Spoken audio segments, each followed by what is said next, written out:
الحمد لله الذي لا يبلغ مدحته القائلون ولا يحصي نعمه العادون ولا يؤدي حقه المجتهدون الذي لا يدركه بعد الهمم ولا يناله غوص الفتن الذي ليس لصفته حد محدود ولا نعت موجود ولا وقت معدود فطر الخلائق بقدرته ونشر الرياح برحمته وابتدى بالصخور ميدان عرضه ثم الصلاة والسلام وتحية والإكرام مولانا ومولى الثقلين جد الحسن والحسين أبي القاسم محمد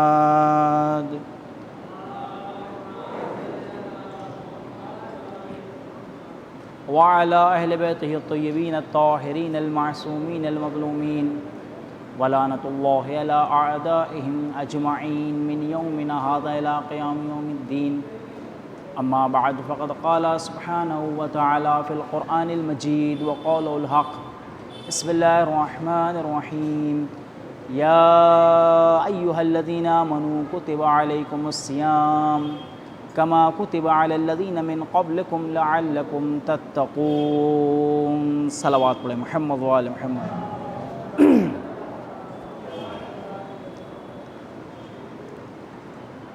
ہماری گفتگو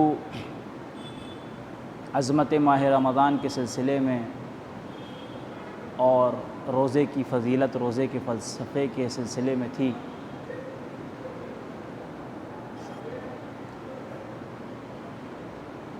گفتگو اپنی انتہا کو آن پہنچی ہے اور اس ماہ رمضان میں جس طرح اللہ نے ماہ رمضان کو مہینوں میں سب سے بہتر مہینہ قرار دیا اور اس کی عظمت کے متعلق آپ حضرات کی خدمت میں پیش کیا کہ کس طرح سے ماہ رمضان کی عظمت کے سلسلے میں روایات موجود ہیں، اسی طرح اس ماہ رمضان کا جو قلب ہے کہ جسے شب قدر کہا گیا ہے، کیونکہ آج عظیم شب ہے شب قدر، جس کو سید اللیالی کہا گیا ہے، یعنی راتوں کی سردار، جس میں انسان کے ہر عمل کا اجر جو ہے وہ بے دگنا کر دیا جاتا ہے، ڈبل کر دیا جاتا ہے، بلکہ ایک ایک عمل کا ثواب انسان شمار نہیں کر سکتا۔ اس شب میں انسان کی تقدیریں لکھی جاتی ہیں، اور بعض لوگوں نے وجوہات بیان کی کہ اس کا نام شب قدر کیوں رکھا گیا ہے۔ اس میں ایک سبب بیان کیا کیونکہ اس میں انسان کی سال بھر کی جو تقدیرات ہیں وہ معین ہوتی ہیں، جو مقدرات ہیں وہ معین ہوتے ہیں کہ انسان کی زندگی میں جو آنے والے مسائل ہیں وہ کیا کیا ہیں، یہاں تک کہ انسان کی حیات، انسان کی زندگی، انسان کی موت تک اس شب میں معین ہوتی ہے کہ وہ کب آئے گی اور اس کی حیات کتنی طولانی کرنی ہے اور کس حد تک اس کو رکھنا ہے، معین کرنا ہے۔ ایک صلوات پڑھیں بآواز بلند۔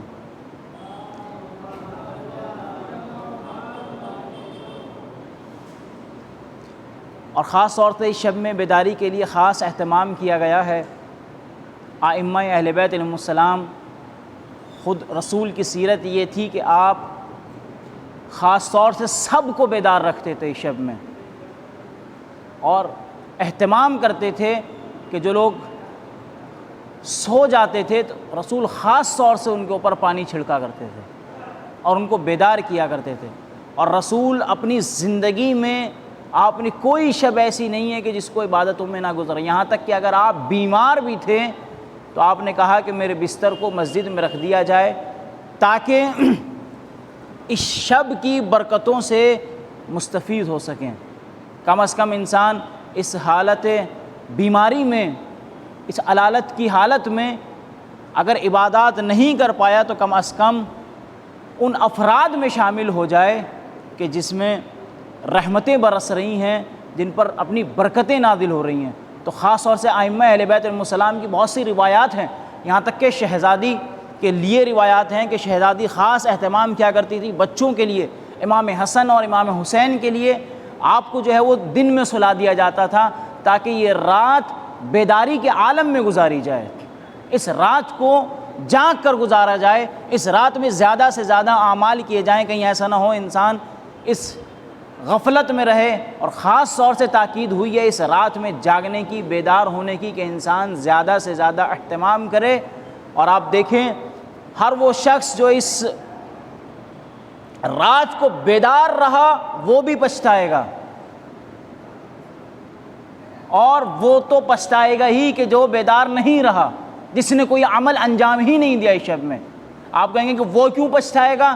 کہ جو بیدار رہا، جس نے رات بھر عبادتیں کی، کہا وہ اس لیے پچھتائے گا کہ کاش اور زیادہ عبادت کر لی ہوتی، اور موقع مل گیا ہوتا مجھے، اور کثرت سے عبادت کر لی ہوتی، میں نے کثرت سے زیادہ جو لمحات میں نے ادھر ادھر گزارے ہیں، وقت ضائع کیا ہے، وہ بھی میں نے عبادت میں گزارا ہوتا۔ تو وہ شخص کہ جو عبادتیں کرے گا وہ بھی پچھتائے گا۔ کیوں؟ جب روز محشر اس کا اجر دیکھے گا تو وہ پچھتائے گا کہ کاش میں نے زیادہ سے زیادہ اپنا وقت شب قدر میں، اس رات میں عبادتوں میں گزارا ہوتا۔ آپ دیکھیں کہ اس شب میں بہت زیادہ اہمیت ہے، جو انسان جتنا عمل کرے گا، جتنا زیادہ بیدار رہے گا، وہ اتنا ہی زیادہ مستفیض ہوگا اور اتنی ہی زیادہ برکتوں کو سمیٹ لے گا۔ میں نے اس سے پہلے ذکر کیا تھا کہ یہ شب برکتوں کی شب ہے، رحمتوں کی شب ہے۔ عقل مند انسان ہے کہ معرفت کے چشمے بہہ رہے ہیں، اور یہ ایک شارٹ راستہ ہے انسان کے لیے بڑے راستوں کو طے کرنے کے لیے۔ ایک رات میں انسان بڑے راستوں کو طے کر سکتا ہے، بڑی بڑی منزلوں کو طے کر سکتا ہے اس ایک شب میں۔ اس ایک شب میں بڑے مقامات انسان حاصل کر سکتا ہے، وہ مقام جو انسان پوری زندگی حاصل نہیں کر پاتا، پورے سال حاصل نہیں کر پاتا۔ یہ ایک شب پروردگار عالم نے کیا فرمایا کہ ہم نے اس شب کو، اس میں قرآن نازل کیا، اور اس شب کو 1000 راتوں سے زیادہ بہتر قرار دیا ہے۔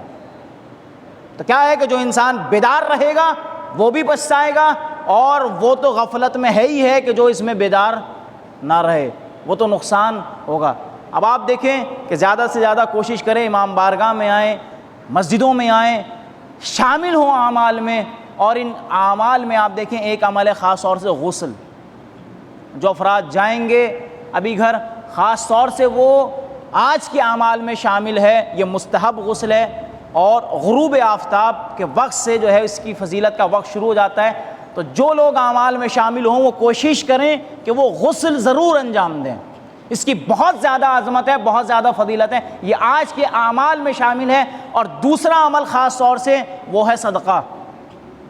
آپ حضرات یہاں سے جائیں تو پہلا کام یہ ہونا چاہیے کہ غسل کریں، اور دوسرا کام یہ ہو کہ آپ صدقہ دیں، جو بھی اپنی حیثیت سے کے مطابق ہو، اپنا صدقہ، اپنے والدین کا صدقہ، بچوں کا صدقہ۔ اگر والدین اس دنیا سے جا چکے ہیں آپ حضرات ان کا بھی صدقہ ادا کر سکتے ہیں۔ کہ صلوات پڑھیں باواز بلند۔ تو صدقہ دوسرا عمل یہ، اور تیسرا عمل جو ہے وہ بیداری ہے۔ زیادہ سے زیادہ انسان اس رات میں کوشش کرے، قرآن کی تلاوت ہے، اگر نماز قضا نہیں ہے تو اور دوسری نمازیں ذکر کی گئی ہیں ان کو پڑھے۔ 100 رکعت نماز ہے، اس کے علاوہ بھی جو ذکر کی گئی ہے کہ جس میں سورہ حمد کے بعد تقریباً شاید 10 مرتبہ جو ہے وہ سورہ توحید ہے، اس کو پڑھے۔ اگر نماز قضا نہیں ہے، اگر انسان کی نماز قضا ہیں تو انشاءاللہ اس کا بھی اہتمام کیا گیا ہے، اس کو ایک بہترین موقع ہے کہ وہ جو اس کی نماز قضا ہو گئی ہیں تو یہاں پر 6 دن کی نمازیں جو ہے وہ ادا کی جائیں گی، آپ حضرات اس میں شریک ہوں۔ اگر عمل کی توفیق نہ بھی ملے تو شریک ضرور ہوں، شرکت ضرور ہو، بیداری ضرور ہو۔ پتہ نہیں کس شخص کا عمل جو ہے وہ شب میں قبول ہو جائے اور انسان کی مغفرت ہو جائے، انسان کی تقدیر بدل جائے۔ اعمال میں شریک رہیں۔ کیوں آج کل یہ ہو گیا ہے، آپ دیکھیں ترقی یافتہ دور ہے، اکثر افراد یہ کہتے ہیں مولانا گھر پہ بیٹھ کے عمل کر لیے تھے، مولانا گھر پر اعمال انجام دے دیے تھے، مولانا آج کل تو آن لائن چل رہا ہے نا سلسلہ، کیا ضرورت ہے آنے کی امام بارگاہوں میں، مسجدوں کی۔ تو یہ ایک نیا ٹرینڈ چلا ہے لوگوں کا کہ گھر میں بیٹھ کر اعمال انجام دے رہے ہیں۔ دیکھیں اجتماعیت کو دین نے بہت زیادہ تاکید کی ہے کہ آپ پتہ نہیں کہ کس شخص کی دعا قبول ہو جائے، کس شخص کی دعا قبول ہو جائے کہ جس کی وجہ سے سب کی مغفرت ہو جائے۔ اور دعا کی قبولیت کے لیے شرائط بھی ہے کہ اجتماع ہو۔ ہمیشہ آپ دیکھیں جو بڑی بڑی دعائیں کی گئی ہیں تاریخ میں وہ اجتماعی طور پر کی گئی ہیں، تب جا کر قبول ہوئی ہیں۔ فردی طور پر کیا ہوتا ہے، انسان چاہتا ہے، وہ شخصیت پرستی جس کو کہا جائے کہ انسان صرف اپنے لیے سوچتا ہے، اور اس شب میں خاص طور سے کہ اپنے ساتھ ساتھ دوسروں کے لیے زیادہ دعا کریں، دوسروں کو معاف کریں۔ مجھ سے کوئی خطا ہو گئی تو میں آج آپ سے معافی مانگتا ہوں کہ اس کو درگزر فرمائیں۔ آپ جو ہے وہ احسان کریں مجھ پر کہ مجھے معاف کریں، کیوں؟ جب تک میں آپ کو معاف نہیں کروں گا یا آپ مجھے معاف نہیں کریں گے تو آپ وہ عمل جو ہم خود نہیں انجام دے رہے وہ خدا سے کیا امید رکھیں پھر، جب ہم خود کسی کو معاف نہیں کر سکتے۔ اور یہ بڑا مسئلہ ہے حقوق العباد کا۔ اگر خطا ہو گئی ہے، ہمارے بھائی سے خطا ہو گئی ہے، ہماری بہن سے خطا ہو گئی ہے، کسی اور عزیز سے، میرے رشتہ دار سے، کسی سے، ہم آج کے دن یہ ارادہ کریں بیٹھ کر کہ ہم نے آج سب کو معاف کیا، تب خدا سے امید رکھیں کہ وہ خدا ہمیں بھی معاف کرے گا۔ تو پہلا عمل یہی ہونا چاہیے کہ انسان یہ کوشش کرے اجتماعی طور پر۔ آپ دیکھیں کہ رسول کے دور میں یہ جس وقت سب کے دروازے مسجد نبوی سے بند کر دیے گئے، صرف ایک دروازہ تھا جو کھلا رہا، وہ کس کا تھا؟ وہ مولا کائنات کا شہزادی کا دروازہ، صرف ایک دروازہ تھا جو کھلا رہا۔ اب باقاعدہ لوگوں نے چیمی گوئیاں کی کہ یہ کیا ہے کہ صرف علی کا دروازہ۔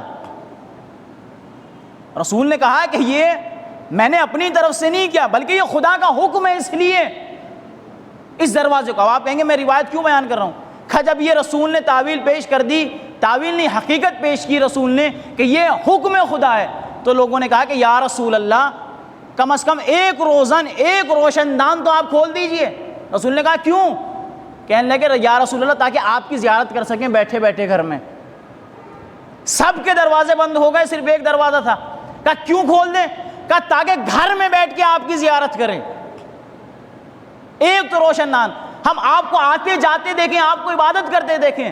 تو رسول نے کہا کہ اگر زیارت کرنا ہے ہماری تو گھر میں بیٹھ کے نہیں بلکہ مسجد میں چل کر آؤ، یہاں چل کر آؤ۔ اگر زیارت کرنا، یہ بہانے مت ڈھونڈو کہ گھر پر بیٹھ کے اعمال کر لیتے ہیں، گھر پر بیٹھ کے زیارتیں کر لیتے ہیں، گھر پر بیٹھ کے مجلسیں کر لیتے ہیں۔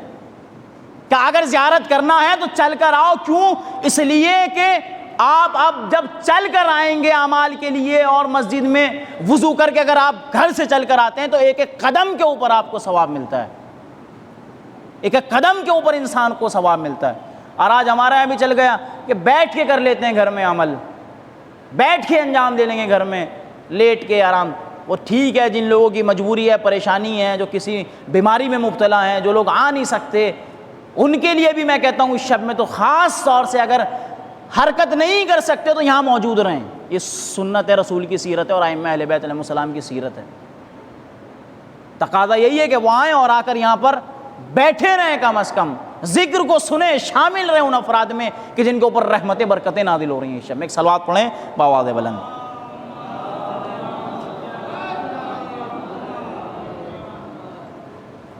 کیوں؟ کیونکہ اس رات میں رسول سونے کے لیے منع فرماتے تھے، منع فرماتے تھے، رسول نے سونے کے لیے منع کیا ہے۔ اور میں بار بار کہہ رہا ہوں کہ جو شخص سوئے گا وہ کھوئے گا، جو اس شب میں بیدار نہیں رہا وہ غفلتوں میں رہے گا، اور جو بیدار رہا وہ بھی نقصان اٹھائے گا، وہ یہ کہے گا کہ کاش اور عمل انجام دیے تھے۔ اب آپ دیکھیں جناب ذوالقرنین جن کو روایات نے لکھا ہے کہ اللہ کے نبی تھے، بادشاہ بھی تھے، ان کو پتہ لگا کہ فلاں جگہ جو ہے وہ آب حیات ہے یا ملے گا، تو انہوں نے تحقیق کی، ریسرچ کی، پتہ لگا کہ فلاں جگہ موجود ہے، اس مقام پر پہنچے آب حیات کے لیے۔ تو ان سے کسی نے کہا کہ ایک زندہ مچھلی ساتھ لے کر چلیں، جیسے ہی آپ اس تاریکی میں پہنچیں گے، اس جگہ پر پہنچیں گے تو وہ زندہ مچھلی، وہ مردہ مچھلی لے کر چلیں، تو جیسے ہی آب حیات آئے گا تو وہ مردہ مچھلی زندہ ہو جائے گی۔ وہ تاریکی میں اس آب حیات کی تاریخ آپ جا کر پڑھ سکتے ہیں، بڑی طویل ہے، قصص الانبیاء میں یہ واقعات آپ کو مل جائیں گے۔ جو میں پوائنٹ آپ کو ذکر کر رہا ہوں جب وہ نکلے آب حیات کے لیے، ایک مردہ مچھلی لے کر نکل گئے، بتایا گیا تھا کہ بڑا تاریکی سفر ہوگا، رات میں بہت ظلمت ہوگی، اندھیرا ہوگا، اس طرح کی جگہ پر وہ آپ کو آب حیات ملے گا کہ جس کو پینے کے بعد انسان کبھی نہیں مر سکتا، ہمیشہ زندہ، یہاں تک کہ موت کی تمنا کرے گا وہ لیکن نہیں مر سکتا۔ تو اسی کی تلاش میں نکلا۔ اب یہ واقعہ کتنا حقیقت ہے، لیکن جو میرا مقصد ہے اور مطلوب ہے وہ آپ تک پہنچانا ہے۔ نکلے، جیسے وہاں پر پہنچنے کے بعد ان کے گھوڑے پانی میں اترے ایک جگہ، تو نیچے سے ایک ساؤنڈ آیا، آواز آئی، ایسا لوگوں کو محسوس ہوا کہ نیچے کچھ ہے۔ جب گھوڑے اترے، باقاعدہ ایک مخصوص گھوڑوں کا اہتمام کیا گیا تھا تاکہ نیچے ایسا معلوم ہوتا ہے کچھ ہے۔ جناب ذوالقرنین نے کہا کہ دیکھو یہ ایسی چیز ہے کہ جو اٹھائے گا وہ بھی پچھتائے گا، جو نہیں اٹھائے گا وہ بھی پچھتائے گا۔ اب اس میں لوگ پریشان ہو گئے کہ ایسی کیا چیز ہے کہ اٹھانے کے بعد پچھتانا پڑے گا اور جو نہیں اٹھائے گا وہ بھی پچھتائے گا۔ اس میں بعض افراد نے سوچا کہ چلو اتر کے دیکھا جائے اس کے نیچے ہے کیا پانی میں۔ انہوں نے کیا کیا، وہ اپنی جھولیوں میں بھرنا شروع کر دیا اور جھولیاں بھر لی۔ بعض لوگ اس ڈر میں رہے کہ وہ پچھتانا پڑے گا اگر اٹھا لیا تو، اس میں بعض لوگ اترے ہی نہیں، حرکت ہی نہیں کی انہوں نے، اور وہ اسی طرح چلتے رہے سفر میں۔ اس میں کچھ افراد تھے بھر لی۔ اب جیسے یہ ان کا سفر تاریکی سے نکل کر نورانی میں آیا، نورانیت میں آیا، روشنی آئی، اب جیسی روشنی آئی، جیسے انہوں نے دیکھا تو اس کے اندر موتی تھے، جواہرات تھے۔ جیسے لوگوں نے دیکھا یہ جواہرات ہیں، موتی ہیں، سارے لوگ اپنے سر پیٹنے لگے۔ سر کیوں پیٹ رہے تھے؟ اس لیے پیٹ رہے تھے، وہ لوگ جنہوں نے نہیں اٹھائے تھے وہ اس لیے پیٹ رہے تھے کہ کاش ہم نے بھی اٹھا لیا ہوتا، ہم نے بھی حرکت کر لی ہوتی، اور جنہوں نے اٹھایا تھا وہ اس لیے پچھتا رہے تھے کہ کاش اور زیادہ اٹھا لیا ہوتا، اور زیادہ جھولیاں بھر لی ہوتی۔ تو یہ شب قدر جو ہے وہ گویا ہیرے اور جواہرات کا بہتا ہوا سمندر ہے۔ ہر انسان روز محشر پچھتائے گا جو بیدار نہیں رہے گا، اس رات میں پچھتائے گا کہ کاش اور زیادہ جو ہے وہ بیداری کر لی ہوتی، اور یہ جو ادھر ادھر وقت ضائع کیا ہے ان تینوں شبوں میں کچھ تو کر لیا تو۔ اور آپ دیکھیں اسی لیے ہمارے ہاں ان شبوں کو معین نہیں کیا گیا، شب 19، شب 21، شب 23 معین نہیں کیا گیا ہمارے ہاں۔ اب آپ دیکھیں دوسرے حضرات کیا معین کر دی ایک شب۔ امام سے پوچھا کیا وجہ ہے اس کی، کیوں معین نہیں کیا گیا؟ امام نے فرمایا کہ ہو سکتا ہے کہ پہلی شب میں معاف نہ کیا جائے، دوسری شب میں مغفرت ہو جائے، دوسری میں نہ تو تیسری میں ہو جائے، اس لیے معین نہیں کیا گیا ہے کہ کون سی شب ہے۔ لیکن یقیناً یہ جو آج کی شب ہے اس کے اوپر زیادہ تاکید دی ہے ہوئی ہے روایت اہل بیت علیہم السلام میں کہ یہ شب ہے، تو شب آج کی جو شب ہے اس میں زیادہ تاکید دی گئی ہے، اس شب میں زیادہ بیدار رہنے کے لیے اور خاص طور سے اہتمام کیا گیا ہے۔ تو آپ حضرات کوشش کریں اس شب میں کہ زیادہ سے زیادہ بیداری ہو اور ایک دوسرے کی مغفرت کے لیے دعا کریں، خاص طور سے اپنے والدین جو اس دنیا میں ہیں ان کی مغفرت کی۔ کیونکہ انہوں نے ہمارے اوپر احسان کیا ہے، تو احسان کا بدلہ کیا ہے؟ احسان کے سوا کچھ اور نہیں ہو سکتا۔ اگر ماں باپ اس دنیا سے گزر گئے، ان کی مغفرت کی دعا، زندہ ہیں ان کی مغفرت کی دعا کہ تم نے ہمیں اس قابل بنایا کہ آج ہم پروردگار کی بارگاہ میں بیٹھے ہوئے اعمال انجام دے رہے ہیں، تو نے ہمیں اس قابل بنایا کہ ہم اہل بیت علیہم السلام کے راستے پر چل رہے ہیں، تو نے ہمیں اس قابل بنایا کہ ہمارے دل میں ولایت اہل بیت علیہم السلام ہے۔ تو اس ولایت اہل بیت علیہم السلام کے ساتھ ساتھ اس اعمال کو انجام دیں، انشاءاللہ ثواب دگنا ہو جائے گا۔ آئیے پروردگار عالم کی بارگاہ میں دعا کرتے ہیں کہ پروردگار عالم تمام محبان اہل بیت علیہم السلام کی حفاظت فرما۔ پروردگار تجھے واسطہ محمد و آل محمد کا جو مومنین پریشان حال ہے ان کی پریشانی کو دور فرما۔ پروردگار تجھے واسطہ محمد و آل محمد کا تمام مومنین پر اپنی رحمتیں برکتیں نازل فرما۔ پروردگار تجھے واسطہ محمد و آل محمد کا امام کے ظہور میں تعجیل فرما، ہمیں آقا کے اعوان انصار میں شمار فرما، انکا تقبل منا۔